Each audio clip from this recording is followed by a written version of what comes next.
I'm pleased to report a strong set of results for H1 2023 for Inspired PLC. We achieved double-digit revenue and EBITDA growth and maintained consistent EBITDA margins. As a business, we've evolved from being a single service procurement advisory business in 2017 through to being a full suite B2B sustainability service provider for over 3,500 customers as we sit here today. As we've done that, the profile of the business has changed, and you can see that in relation to our cash generated from operations, where ultimately now cash management throughout the year has more phasing challenges than previously would have experienced. And so where you see our cash generated from operations falling in June, actually that's purely phasing and timing, and had recovered to strong cash generation in July 2023. You'll note from these results that the strong performance on the top line of EBITDA growth and revenue growth as yet hasn't thrown through to PBT and EPS, which is largely down to increases in interest costs, which we're experiencing across the market in general at the moment, as everyone's well aware.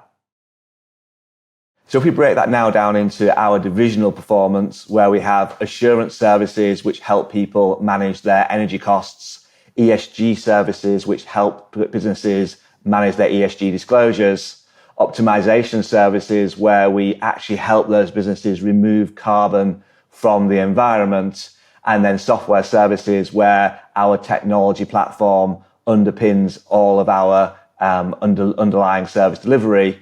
Then we'll be able to sit there and understand how the business has performed at a granular level. So if we look at the assurance services division, we continued our strong momentum with respect to new business generation that we saw in 2022. That's continued into half one 2023, in particular with us bringing a number of the co-ops into the business as new clients. We spoke in 2022 about retention rates falling as a response to the energy crisis and increasing churn in the sector. I'm pleased to say those rates have recovered, and ultimately the division continues to operate in line with expectations. If we think about assurance services, what's really important is it's the landing point for customers where we build that trusted advisor relationship, which basically gives us the ability to analyze the client's data to help them find solutions to reduce energy consumption and reduce carbon emissions. As such, what we've continued to do over the year is increase our operational capability, making sure that our resourcing is keeping track with the client needs, because ultimately, if we're not serving the clients well here, we don't earn the right to help them with reducing carbon emissions, which is really what our business is all about. So from that perspective, you'll see a small decrease in EBITDA margin, which really reflects that increasing service capability to help our clients respond to these challenging times. If we consider ESG services, we're really pleased with how this division's progressed. You'll remember that it was a bootstrap entry a little more over 3 years ago, and ultimately it's performing fantastically in line with our expectations.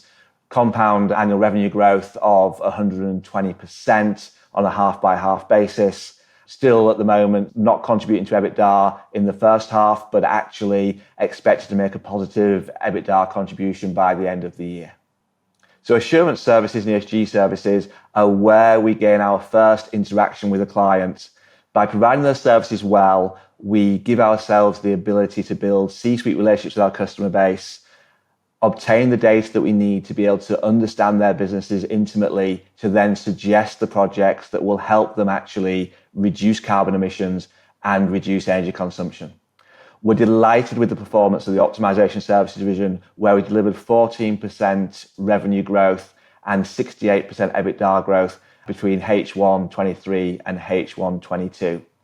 Overall, over the last 3 years, this division has given us 39% CAGR on revenue and 127% CAGR on EBITDA, as the cross-selling strategy that we initiated back in 2019 and was delayed due to COVID has really now started to gain momentum and be delivered. We can see with this division that the repeatable demand from projects gives us an opportunity to really increase our client lifetime value. And that really underpins our ambition to double EBITDA organically over the next 5 years.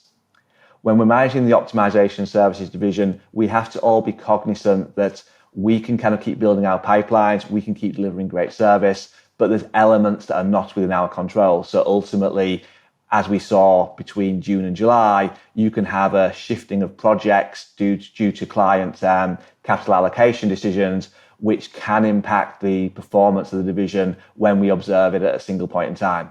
Really pleased to see how the cash conversion corrected between June and July, and that really underpins our belief that the division will perform in line with expectations by the end of the year. And last but not least, software services. This division provides our proprietary software that underpins our technology-enabled service in assurance services and ESG. It also now is increasingly becoming the market-leading platform for any business that wants to provide assurance and ESG services to their customers in the marketplace, with over 65 TPIs using the platform. We're really pleased with how the revenue growth has evolved, with 18% of the growth coming from more software modules being sold to existing clients, and also a strong performance on bringing new clients into the business.